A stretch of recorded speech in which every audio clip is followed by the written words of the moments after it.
मीशो ने मेरे एक सेलर फ्रेंड को ये चीज बोली है, आप ऐड बंद कर दो, आपकी सेल उसी दिन बंद हो। वो कहते ओके। जरूर है कि आपका जो प्रोडक्ट है महीने में 10 बार लाइव होगा, लेकिन वो डेली लाइव होता है, 2 घंटे के लिए लाइव होता है। जी। तो बायर को क्या लगेगा कि मेरे को तो दिखाई गई वही हजारों रुपए की चीज तुम 200 रुपए में दे रहे हो और मेरे को दे रहे हो ऐसी चीज, रिटर्न ही करेगा। अच्छा सर, यहां पर मेरा आपका नेक्स्ट क्वेश्चन जो है और जो बहुत इंपॉर्टेंट क्वेश्चन है, हम्म। क्या सेल लाने के लिए एडवर्टीजमेंट करना जरूरी है?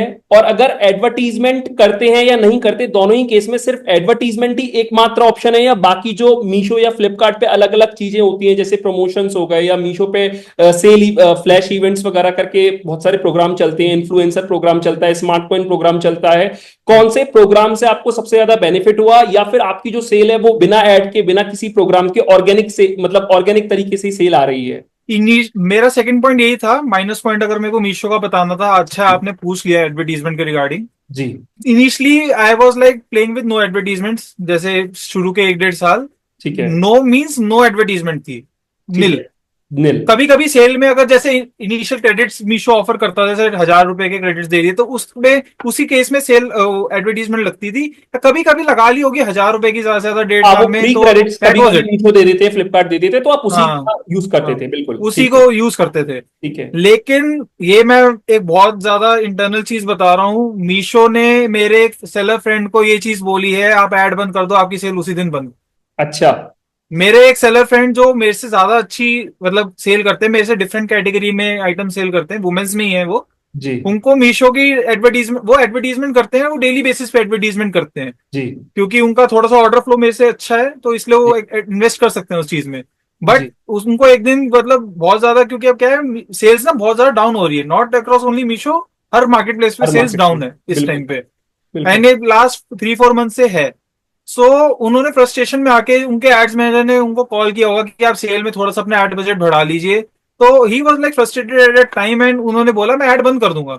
अच्छा। सो उनको लिटरली ये स्टेटमेंट मिली उस एड मैनेजर से कि आप एड बंद कर दो, 4 दिन बाद अपने अकाउंट का खुद रिजल्ट देख लेना। And his account was dead.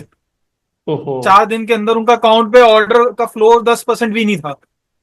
सो इस टाइम पे मैं ये कहूंगा, अगर मीशो पे अगर आप काम कर रहे हैं, आपको एड का स्पेंड लगाना ही पड़ेगा, consider it as a commission. Meesho की एक कमीशन है, इनडायरेक्टली कमीशन है। आप एड नहीं लगाओगे तो आप ये समझ लो कि मीशो पे आपको ऑर्डर का फ्लो ही नहीं बनेगा। मैं ग्रोथ अच्छा, की तो आपको बात की बात बता रहा हूँ, आपका फ्लो ही नहीं बनेगा मीशो पे ऑर्डर तो से। मतलब मैं ये अज्यूम कर सकता हूँ कि आप भी अभी मैक्सिमम बिजनेस एडवर्टीजमेंट के थ्रू ही कर रहे हो? करना ही पड़ेगा सर, करना ही एडवर्टीजमेंट पड़ेगा। मीशो पे चलानी पड़ेगी, नहीं तो आपका अकाउंट पे ऑर्डर ही नहीं लाएंगे आएंगे। और ये सिर्फ मीशो के लिए है या फ्लिपकार्ट के लिए भी अप्लाइड है? मीशो के लिए ही है सर, ये स्पेसिफिकली मैं अभी मीशो की दिक्कतें ठीक बता है। रहा हूँ। ठीक क्योंकि है। ये मीशो के अंदर अगर आप मैं ये नहीं कर रहा कि न्यू सेलर आए और एकदम से ऐड चलाना शुरू कर दे। बिल्कुल। मे बी मैं जिस कैटेगरी में मैं डील कर रहा हूँ उसके अंदर ये चीज हो, लेकिन मैंने अपने आसपास जैसे जिस एरिया में मैं बैठा हूँ वहां पे बहुत सेलर्स हैं, अलग अलग कैटेगरीज में हैं, और ये चीज काफी सेलर्स के साथ मैंने देखी है कि दे आर लाइक एडवर्टीजमेंट में है, तो ऑर्डर्स उनको मिल रहे हैं, decent amount of orders. I will not say like high orders, मतलब कि 100 200 300 ऑर्डर डेली मिल रहे हैं, नॉट जी। दैट। एक डिसेंट अमाउंट ऑफ ऑर्डर्स मिल रहे हैं अगर वो ऐड चला रहे हैं। ऐड का नंबर अगर ऐड का स्पेंड बताऊं तो 300 350 रुपए की डेली ऐड, चलाते हैं। And specifically and that too also in RO assurance programme. Okay. अब तो वो आरओ एश्योरेंस किसी नाम का आरओ एश्योरेंस नहीं रहा, क्योंकि अब उन्होंने रिफंड अपना खत्म कर दिया है। लेकिन अगर आप आरओ एश्योरेंस प्रोग्राम में ही ऐड चला रहे हो, तभी उस ऐड का बेनिफिट है। अगर आप खुद से ऐड चलानी शुरू कर दोगे तो खत्म है बिल्कुल, आपका कुछ कोई पॉइंट नहीं है उस ऐड को चलाने का, क्योंकि आपको अच्छा, आरओआई नहीं मिलेगी। तो ये भी एक सर ने बताया कि अगर आप मीशो पे सेल कर रहे हो तो आज की तारीख में मस्ट है कि आपको एडवर्टीजमेंट रन करना ही पड़ेगा अगर आपको मीशो पर सेल लानी है। पहले हो जाता था कि आप बिना एडवर्टीजमेंट के ऑर्गेनिक सेल ला सकते थे, लेकिन अभी फिलहाल ऐसा सिनेरियो बन चुका है कि मीशो कमीशन तो आपसे लेता नहीं है, तो आप इसे एज एन इनडायरेक्ट कमीशन मान लीजिए कि आप मीशो को इनडायरेक्ट कमीशन एडवर्टीजमेंट के तौर पे दे रहे हैं, और अपनी प्राइसिंग उसी हिसाब से रखिए और मीशो पे एड रन कीजिए। और सर, आपने ये मीशो पर एड्स के बारे में बताया, जो मीशो के बाकी प्रोग्राम्स हैं उसमें आपका क्या फीडबैक है? उनमें लेना चाहिए नहीं लेना चाहिए participation? Smart coin is a very good programme, ठीक है। लेकिन मैं पर्सनली अभी स्मार्ट कॉइन नहीं कर पा रहा हूँ, क्योंकि मीशो इज सेइंग कि आपको पैनल के थ्रू स्मार्ट कॉइन सबसे पहले आपको मेल के थ्रू करना पड़ेगा, देन आपके पैनल में विजिबल होगा। ठीक है। लेकिन वो मेल से करने के बावजूद भी वो स्मार्ट कॉइन अभी तक मेरे पैनल में विजिबल नहीं हुआ। ठीक है। जिस डेट पे स्मार्ट कॉइन होगा मेरे पैनल में विजिबल, मैं जरूर करूंगा, क्योंकि मेरे को सारी कैटलॉग्स पे अपने नहीं करना smart coin, to be very frank. ठीक है। लेकिन smart coin is a very good programme. Be considering daily deals, daily deals अगर आपके पास इतना मार्जिन है कि आप डेली का 10 से 15% का मार्जिन दे सकते हो। वो कहते ओके। जरूर है कि आपका जो प्रोडक्ट है महीने में 10 बार लाइव होगा, लेकिन वो डेली लाइव होता है, 2 घंटे के लिए लाइव होता है, ये आप बात मान लो। अगर आपको नहीं यकीन हो रहा, आप एक बार डेली डील लगा के देखो, आपको हर दिन दिखेगी कि आपकी कैटलॉग इस टाइम से इस टाइम तक लाइव हुई है। वो 10 बार नहीं, वो 30 के 30 दिन लाइव हुई, दो अच्छा। घंटे के लिए। ओके। तो डेली डील्स का ये है, अगर आपके पास मार्जिन है इतना तो गुड टू गो, आप लगाओ। लेकिन मेरे को पर्सनली कोई ग्रोथ नहीं दिखी डेली डील्स के बाद। ठीक है। उसके बाद आपका एक मीशो में प्रोग्राम आता है फिर सेल्स का, मंथली सेल्स प्लीज लगाइए। अगर आप सेल नहीं लगाओगे, मीशो को ये लगेगा कि आप हमारे हमारे साथ काम ही नहीं कर रहे हो। लगा लो, बेयर मिनिमम 4% का अब उन्होंने कर दिया, पहले 3% था। मतलब एक मेन मंथली बात है सेल कि लगाओ, लगाओ ही पार्टिसिपेशन लगाओ। जरूरी है, लेकिन जरूर नहीं है कि आप हाँ 15-15, 20-20% पे जाओ। बेयर मिनिमम जो है बस। 5% आप उसको सिलेक्ट करके पार्टिसिपेटेड रहो। हाँ पार्टिसिपेटेड रहना चाहिए मतलब मीशो के बेसिकली। उसके बाद फिर आई थिंक सो एक मीशो का इन्फ्लुएंसर प्रोग्राम था, हाँ मैंने उसके अंदर भी पार्ट लिया था। एंड पहले उसके अंदर ये चीज थी कि आरटीओ के भी हमें पैसे देने पड़ते थे, जी। And that was like very big minus point. लेकिन अब उन्होंने आरटीओ से हटा पैसे दिया। हटा दिए हैं, अगर आप बिल्कुल। हाँ। लेकिन स्टिल मैं अभी भी ये कहूंगा इन्फ्लुएंसर प्रोग्राम नहीं है अच्छा। मैं बेसिकली ये कहूंगा इस प्रोग्राम के रिलेटेड, अगर इन्फ्लुएंसर प्रोग्राम की मैं बेसिकली बात करूं, कि इन्फ्लुएंसर प्रोग्राम में क्या है कि अगर आपकी ये पर्टिकुलर, जैसे मैंने अपना प्रोडक्ट दिखाया, जी। ऐसा नहीं है कि आपके इसी प्रोडक्ट की रील बनेगी। जो जी। इन्फ्लुएंसर उस पे इंस्टाग्राम पे या फिर किसी भी पर्टिकुलर वेबसाइट पे अगर लिस्ट कर रहा है, अगर इन्फ्लुएंसर प्रोग्राम में क्या है, दो चीजें हैं, या तो जी। आपकी रील बनेगी या फिर आपकी वेबसाइट, उनकी वेबसाइट पे आपका प्रोडक्ट लिस्ट होगा। जैसे विश लिंक के उन्होंने लिंक्स दे रखे हैं जी। हर इन्फ्लुएंसर को। जी। अगर इन्फ्लुएंसर ने उस वेबसाइट पे भी अपना लिंक डाल दिया तो you are like into the influencer programme. जबकि इस प्रोग्राम का पार्ट ये था कि आपकी वीडियोस बनेगी प्रोडक्ट की। जी। सो अगर आपका एक विश लिंक जो वेबसाइट है, सॉरी अगर मैं नाम प्रॉपर्ली नहीं बोल कोई पा नहीं, रहा हूँ, कोई दिक्कत नहीं। अगर विश लिंक पे अगर विश लिंक पे अगर उनका आपका प्रोडक्ट जस्ट डाल दिया है जस्ट जी। शेयरिंग के लिए, तो दैट जी। Is not a part, like not a thing कि आप इन्फ्लुएंसर प्रोग्राम में एक पार्ट हो, क्योंकि पार्ट है। वीडियो बनना एक पार्ट था। पार्ट है, सही बात। उसके बाद अगर अगर रील्स के अंदर आपका प्रोडक्ट नहीं दिख रहा and still they are like redirecting to these websites. जी। अगर मैं आपको रील पे लेवाइस की जीन्स दिखाऊंगा एंड अगर मेरे को दिखेगा कि मेरे को एक ऐसी जीन्स मिल रही है, जी। तो बायर को क्या लगेगा कि मेरे को तो दिखाई गई वही हजारों रुपए की जीन्स, तुम 200 रुपए में दे रहे हो और मेरे को दे रहे हो ऐसी जीन्स, रिटर्न ही करेगा। तो रिटर्न। मैंने ये चीज नोटिस की है कि इन्फ्लुएंसर प्रोग्राम से रिटर्न भी बढ़ने की चांसेस है।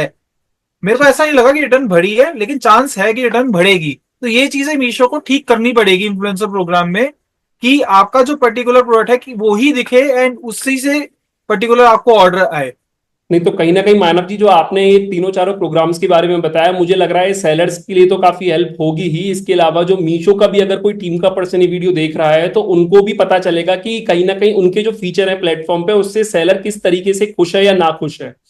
तो मानव जी, आपने बहुत ही अच्छे तरीके से हमें सारे पॉइंट्स कवर किए। बाकी जाते जाते अगर आप किसी कोई सेलर जो बिजनेस स्टार्ट कर रहा है या कोई सेलर जो साल 1.5 साल हो गए, उनके मतलब उनके साथ अपना कोई लास्ट फीडबैक या लास्ट एक्सपीरियंस को शेयर करना चाहते हैं तो आप बताइए। अगर मैं मीशो के रिगार्डिंग आपको स्पेसिफिकली बोलूं तो सेलर्स क्लेम्स में जरूर कॉशियस रहना, मैं यही कहूंगा, क्योंकि मैं वो चीज नोटिस कर चुका हूं। सेकेंडली मैं ये कहूंगा कि लिस्टिंग्स ऐसी रखना, मतलब डेली डेली नहीं कहूंगा, मंथली लिस्टिंग्स करो। लेकिन ब्लॉकेज लिस्टिंग्स की भी होनी शुरू होगी, क्योंकि अब वो क्वालिटी स्कोर पे बहुत ज्यादा फोकस करने लग गए हैं मीशो इस चीज में। जी। तो अगर आपकी लिस्टिंग आपको अगर एक्टिव में नहीं दिख रही, डोंट कंसिडर कि वो ब्लॉक ही हो गई है, उसकी विजिबिलिटी कम कर दी है मीशो ने बस। ऑर्डर्स आपको उसमें तब भी आएंगे। अगर रेटिंग्स आप ला सकते हो अपने प्रोडक्ट पे, that is a very good thing, ratings लाओ। लेकिन बायर्स की मेंटेलिटी होती है कि नेगेटिव देनी है तो नेगेटिव तो देंगे ही देंगे, जी। पॉजिटिव नहीं देगा जल्दी से कोई। बिल्कुल, ये उस तो है। पॉजिटिव को खींचने उस पॉजिटिव को खींचने के लिए जो टैक्टिक लगा सकते हो, आई विल नॉट से टैक्टिक्स कि आप उनसे पेड पैसे उनको ऑफर करो और फिर रिव्यू लो। लेकिन बीट एनी टैक्टिक जो आपको ठीक लगे, आप रिव्यूज लाओ। अगर पॉजिटिव रिव्यूज दिखने शुरू होंगे तो मीशो आपकी विजिबिलिटी बढ़ाएगा। ओके। मेरा मेन मतलब सेलर्स को यहाँ पे आके अवेयर करने का मेन फोकस क्लेम्स के रिगार्डिंग था मीशो के अंदर। वो आपने एंड बहुत अगर एक्सप्लेन किया वीडियो में हाँ मैं बीच में, बिल्कुल। हाँ मैं क्लेम्स का मैंने मेनली फोकस क्लेम्स पे इसलिए रखा क्योंकि वो ऐसी चीज है, वो यूनिक है, मतलब काफी जी। जल्दी से सुनी नहीं होगी किसी ने और जल्दी से किसी ने देखी भी नहीं होगी कि क्लेम ब्लॉक हो रहा है, परमानेंट भी हो रहा है, एंड आपको फिर सपोर्ट भी नहीं मिल रहा कोई।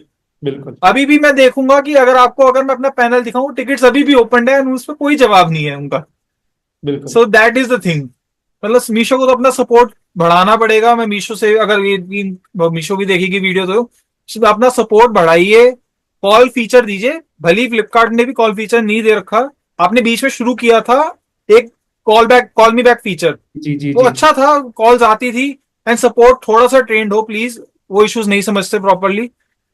सपोर्ट को भी ट्रेनिंग की बहुत जरूरत है मीशो में। ठीक है मानव जी, आपने बहुत ही असादा मतलब जो एक नए सेलर को मीशो के बारे में स्पेशली क्लेम्स के रिगार्डिंग या फिर सेल्स के रिगार्डिंग, या फिर आपने जो अपना एक्सपीरियंस बताया कि जब हमने सेलर अपने अकाउंट को किसी दूसरे के साथ हैंड ओवर करा तो कैसा एक्सपीरियंस रहा, वो सारा कुछ आपने बहुत अच्छे से शेयर किया। तो मुझे लगता है काफी ज्यादा फ्रूटफुल, काफी ज्यादा हेल्पफुल रहेगा सभी सेलर कम्युनिटी के लिए। तो बहुत ही अच्छा लगा मानव जी आपसे मिलकर। तो उम्मीद करता हूँ सेलर्स आपको अच्छा लगा होगा और आपको सब कुछ समझ में आया होगा जो मानव जी ने सिखाया है, समझाया है। तो अगर आपको ये वीडियो अच्छी लगी है तो इस वीडियो को लाइक जरूर कीजिएगा। अगर आप भी चाहते हैं अपना ऐसे ही प्रॉब्लम या अपना ऐसे ही सक्सेस स्टोरी मेरे साथ डिस्कस करना और बाकी सेलर्स के साथ शेयर करना, तो मुझे esellinggyan@gmail.com पे मेल जरूर कीजिएगा। बाकी अभी इस वीडियो में इतना ही, फिलहाल के लिए मैं चलता हूँ। Thank you Manav ji and thank you सभी लोग। राधे राधे।